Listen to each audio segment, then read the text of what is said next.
जय हो।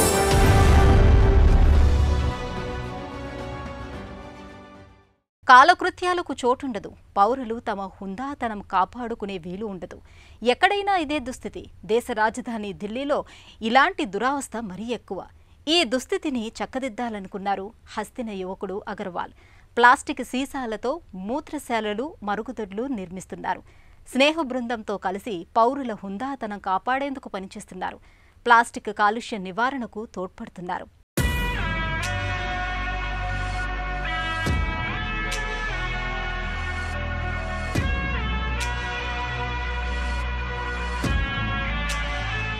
దేశానికి సిగపువ్వుల ఢిల్లీ నగరం. పౌర సదుపాయాలు కొన్ని చోట్ల అంతంత మాత్రం.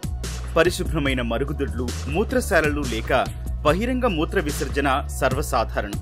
హస్తినలోని సరోజినీ నగర్ యువకుడు, సేవా దృక్పథం కలిగిన అశ్విని అగర్వాల్ పర్యావరణహిత పరిష్కారంతో ముందుకొచ్చారు. తను Delhi college of arts and commerce లో డిగ్రీ చేశారు. ఇక్కడే తన సృజనాత్మకతకు మెరుగులు దిద్దుకున్నారు.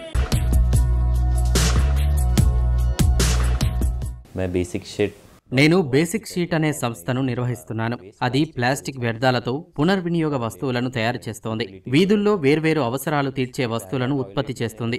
మూత్ర విసర్జనకు నేను తొలిసారి తయారు చేసిన ప్లాస్టిక్ టాయిలెట్ ను ఢిల్లీ ఎయిమ్స్ బయట ఉంచాం. అది నా భవిష్యత్తు సేవా కార్యక్రమాలకు ప్రేరణనిచ్చింది. విచారించాల్సింది ఏమిటంటే ఇప్పటికీ బయటనే మూత్ర విసర్జన చేయడం కంటపడుతోంది.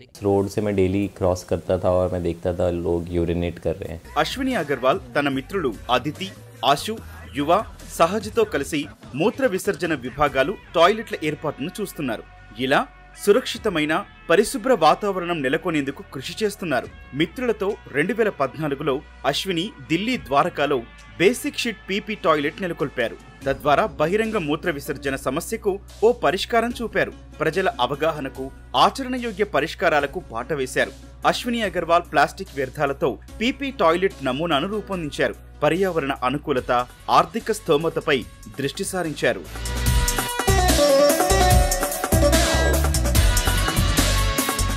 अपने आप में एक बड़ी प्रॉब्लम है, लेकिन मैंने उसको 2 पार्ट में डिवाइड कर दिया है. చూస్తే దేనికదే పెద్ద సమస్య. అందుకే 2గా విభజించాను. 1 బహిరంగ మూత్ర విసర్జన, 2 బహిరంగ మల విసర్జన. నగరాల్లో బహిరంగ మూత్ర విసర్జన సమస్యే. మీరు ఏ బజారుకెళ్లినా సిగరెట్ల కొట్టు కనబడుతుంది, కానీ టాయిలెట్ ఉండదు. ఈ సదుపాయ కల్పనకు కృషి సాగిస్తున్నాను.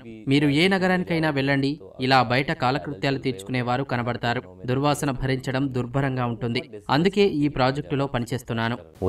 बहुत ग्रॉस करता है, तो मेरे को इस चीज से प्रॉब्लम है और मैं इसको सॉल्व करना चाहता हूँ. ఒక్కో పీపీ టాయిలెట్ ను 9000 ప్లాస్టిక్ సీసాలతో చేశారు.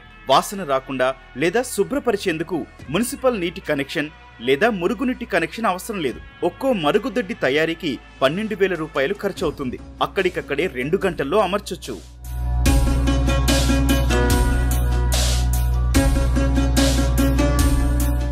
मेरा बड़ा बेटा थोड़ा दिमाग का कम है, तो यही है ना जो कुछ भी हमारा. నా పెద్దబ్బాయికి అసలే ఆరోగ్యం బాగాలేదు. వాడొక్కడే నాకు అండ. అందుకే వాడు ఎక్కడికైనా వెళితే నాకు ఇబ్బంది. నేనేమో ఫ్యాక్టరీలో రోజంతా చాకిరీ చేస్తే వచ్చేది 50 నుంచి 100 రూపాయలే. మీ అబ్బాయిని ఈ టాయిలెట్ ప్రాజెక్టు పనులకు పంపిస్తున్నారు. ఎవరు పెళ్లి చేసుకుంటారమ్మా? కాస్త ఆలోచన చేయండి అంటుంటారు తోటివాళ్లు. నేనేం చేయగలను? వాడు నా మాట వినడు అని జవాబిస్తాను. తను చేసే పని మంచిదే, కాదనను. కానీ తన జీవనోపాధి చూసుకోవాలి కదా.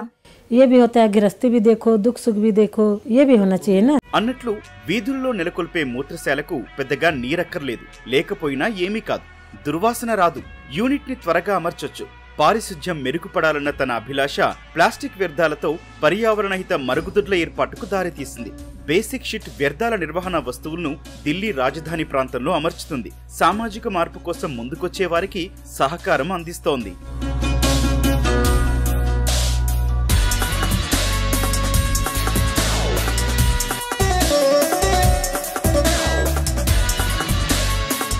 मेरी एक टीम है, कोर टीम, जिसमें आर्किटेक्ट है, फिल्म मेकर है. నా దగ్గర ఆర్కిటెక్టులు, చిత్ర దర్శకులు, ఇతర రంగాల వారితో కలిసి ఓ ముఖ్య బృందం ఉంది. చేసే పని మీద విశ్వాసం ఉంది. అందుకే ఓ మంచి బృందాన్ని ఏర్పాటు చేసుకున్నాను. ఈ సమస్య పరిష్కార ధ్యేయమే మమ్మల్ని కలిపింది. అందుకే కొంత సమయం పట్టింది. తొలుత కొందరు ఏదో ఆర్థిక ప్రయోజనాలు ఆశించి నాతో జట్టు కట్టాలని అనుకున్నారు. డబ్బు ముఖ్యమేనని తెలుసు, కానీ పారిశుద్ధ్యం కూడా ఎంతో ముఖ్యం. అందువల్ల వారితో భాగస్వామ్యం కుదరలేదు. కానీ ఈ అనుభవం పాఠాలు నేర్పింది. జట్టును ఎలా తయారు చేసుకోవాలో తెలిసింది. और फिर मेरे को समझ में आया कि कैसे मेरे को लोगों को के साथ टीम बनानी है.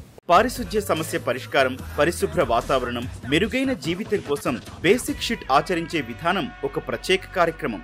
వాటాదారుల సహకారం, ఇంటర్న్షిప్లు, యాప్ ద్వారా సమాచార సేకరణ యత్నాలు ఉంటాయి. అశ్విని దేశవ్యాప్తంగా మూత్రశాలల ఏర్పాటుకు అనేక నమూనాలను ప్రయోగాత్మకంగా పరిశీలించారు. వీటిలో దాదాపు 30 లేదా 40 యూనిట్లు ఇప్పటికీ పనిచేస్తున్నాయి. 3 ఏళ్ల క్రితం రైతుల నిరసన వేళ ఢిల్లీలో బేసిక్ షిట్ సంస్థ పోర్టబుల్ టాయిలెట్ల నిర్మాణంపై రైతులకు అవగాహన కల్పించింది.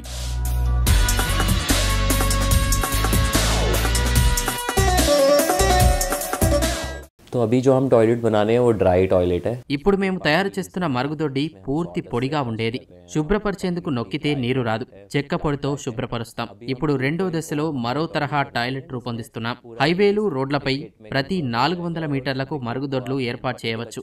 ఆ రకంగా ప్రజలు ఉపశమనం పొందుతారని భావిస్తున్నాను. बेस पे, रोड पे, हर 400 मीटर पे एक टॉयलेट या एक हब बनाए जहाँ पे लोग अपने आप को रिलीफ कर सके. పుస్తక పరిజ్ఞానానికి ఆచరణ రూపం ఇచ్చారు. అతడి ప్రయాణం వినూత్న పరిష్కారాలతో జీవితాలను మెరుగుపరిచేందుకు మార్గదర్శనం. ఆ నిబద్ధత అనేక కొత్త విషయాల ఆవిష్కరణలకు కారణమైంది. ఈ దిశగా స్థిరమైన భవితకు దారి చూపుతోంది.